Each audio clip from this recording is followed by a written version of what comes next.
په یوه بکسه کې 9 دانې سور رنګ، 2 دانې شین رنګ او 3 دانې زرغون رنګ بلوري دي. ووایئ چې په تصادفي ډول د داسې بلوري د راویستلو احتمال څومره دی چې هغه شین رنګ نه وي.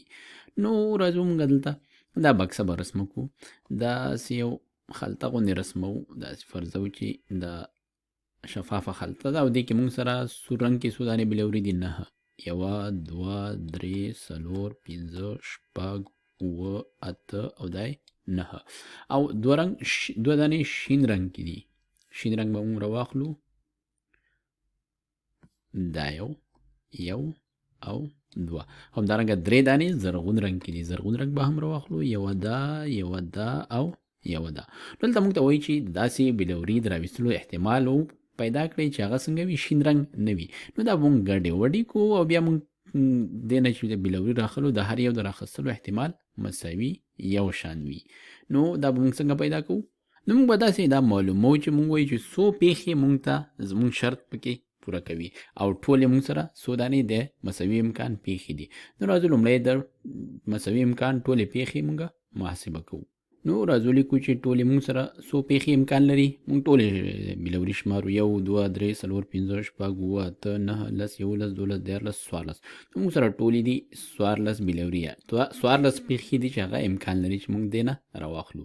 نو دا موږ دې ته موږ وایو چې د مساوي امکان پیښې دي. دا پیښې همدارنګه اوس د دې څخه د دې پیښو څومره برخه زموږ شرط پوره کوي. نو دلته موږ ته ویل چې هغه بلوري چې شین رنګ نه وي د هغې راویستلو احتمال پکار دی. نو موږ به راخلو شنې رنګ کې چې شین رنګ کې چې کوم بلوري دی هغې نه علاوه ټولې بلوري شمارو او یا داسې کوو چې دلته ټول حساب کوو: 9 او 2 11 14 دي ټول، هغې نه چې 2 شنه وباسو 12 پاتې کېږي. نو موږ لیکو چې ټول چې دي 12 بلوري هغه چې هغه داسې دي چې شین رنګ کې نه دي.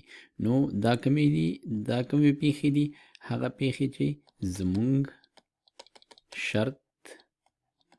شرط پوره کوي. نو موږ سره د دې احتمال څو دی چې موږ د شین رنګ نه پرته نورې بلورۍ راواخلو؟ هغه 12/14 دی. او دا که سره موږ نور هم ساده کولی شو، دواړه په 2 ویشل کېږي. نو 6/9 د دې ځواب راځي. نو 6/9 احتمال د دې دی چې موږ د شین رنګ نه پرته بل رنګ بلوري راوباسو. که له لاندې لیست څخه یو عدد په تصادفي ډول راواخیستل شي، نو څومره احتمال لري چې هغه عدد به د 5 یو مضرب وي؟ یو ځل بیا موږ نه دا غوښتل شوي چې څو فیصده دغه واقع کېدونکو پیښو څخه به زموږ شرط پوره کوي. نو هغې د پیدا کولو لپاره موږ راځو لومړی ټولې پیښې شمارو. نو موږ دلته وایو چې د مساوي امکان پیښې دا موږ شمارو: 1 2 3 4 5 6 7 8 9 10 11 12. نو موږ دلته لرو چې د مساوي امکان ټولې پیښې څومره دي؟ 12 دي. او له دې 12 څخه څومره زموږ شرط پوره کوي؟ کوم شرط چې زموږ څه شی دی؟ د 5 یو مضرب باید وي یا په 5 باندې پوره ویشل شي. نو موږ راځو دا ګورو: 2 په 5 نه ویشل کېږي، 9 نه ویشل کېږي، 5 په 5 ویشل کېږي، 13 په 5 ویشل کېږي. موږ داسې عددونه ګورو چې لومړی خانه کې یویزو کې 0 یا 15 وي، هغه به 5 ویشت قابلیت لري. نو دا هم نه دی، دا هم نه دی. 50 پرې ویشل کېږي، 40 پرې ویشل کېږي، 40 پرې ویشل کېږي، 45 پرې ویشل کېږي او 25 هم پرې ویشل کېږي. نو اوس موږ ټولې دغه پیښې وکتلې چې دغه شرط زموږ پوره کوي چې د 5 یو مضرب دی یا په 5 پوره ویشل کېږي. نو دا څو دي؟ 1 2 3 4 5 6 7 دا دي 9. نو دا 9 څه دي؟ دا شرط پوره کوي. زموږ شرط څنګه کوي؟ دا پوره کوي. نو د داسې یو عدد چې هغه د 5 یو مضرب وي د هغې د راویستلو احتمال څو دی؟ 9/12 دی. د یوې دایرې محیط 14 پای دی. راځو دا دایره موږ دلته رسموو په دې شکل باندې. وایو چې د دې محیط مساوي دی له څو سره؟ محیط دا مساوي دی له 14 پای سره. او بیا وایو چې په همدې دایره کې دننه بله دایره ده چې د هغې مساحت دی 14 پای سره. نو راځو کوچنۍ دایره یوه بله دلته رسموو او داسې وایو چې دا دایره ده او د دې مساحت څومره دی؟ د دې مساحت دی مساوي کېږي له 14 پای سره. نو معنا دا چې دغه مساحت د دې دا عبارت دی له 14 پای سره. اوس دلته وایي د لویې دایرې له داخل څخه یو نقطه په تصادفي ډول ټاکل کېږي. دا ټوله دایره چې کومه ده د دې په منځ کې یو دایره موږ راخلو په تصادفي ډول ټاکو. نو پوښتنه دا چې څومره احتمال لري چې یا د نقطه به د کوچنۍ دایرې په داخل کې هم پرته وي. نو اوس دلته لږه خبره بدله غوندې ده. مخکیني مثالونو کې موږ ته د تشلو د بلورو یا د نورو شیانو ټاکلی شمېر راکړل شو. دلته موږ سره بې شمېره نقطې دي چې د دایرې منځ کې موږ راخیستی شو. نو اصل کې چې موږ د دې احتمال پیدا کوو چې د دې منځ کې به د هغې نقطې د پیدا کېدو احتمال څومره وي، معنا دا چې څو فیصده نقطې دي چې هغه په دې لویه دایره کې هم شته او په دې کوچنۍ دایره کې هم شته. موږ به دا اوس معلوموو. او یا داسې هم ویلی شو چې هغه احتمال چې موږ دغه نقطه راخلو هغه هم په دې کوچنۍ دایره کې وي او هم په دې لویه دایره کې وي. دا عین احتمال دی لکه څومره چې دغه د کوچنۍ دایرې مساحت د لویې دایرې د مساحت څو فیصده کېږي. که څه هم دا لږ څه پیچلې خبره شو، خو چې مثال کې کار وکړو دا خبره روښانه کېږي. او دې لپاره موږ د دې دواړو مساحتونه پیدا کوو، د هغې نسبت ګورو، موږ ته ځواب په لاس راځي. نو د لویې دایرې د مساحت پیدا کولو لپاره موږ راځو دغه محیط څخه ګټه اخلو. موږ پوهیږو چې محیط مساوي کېږي له څه سره؟ محیط مساوي دی له که چیرې محیط ته موږ سی وایو، سرکمفرنس یعنې سی وایو، سی دا مساوي کېږي، سی مساوي کېږي له 2 پای آر سره. دا د محیط فرمول دی. نو د سی قیمت دی موږ سره سو دا موږ لیکو چې دا مساوي کېږي 18 مساوي سو سره 18 پای مساوي له 2 پای آر سره 2 پای آر. اوس دې لپاره چې موږ د آر قیمت لاسته راوړو تر څو موږ د هغې نه د دې مساحت لاسته راوړو، نو دواړه خواوې به په 2 پای باندې وویشو. 2 پای.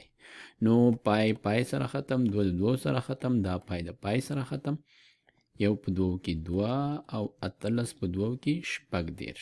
نو د آر قیمت مساوي شو له څو سره؟ 18 سره. لیکو چې آر مساوي 18.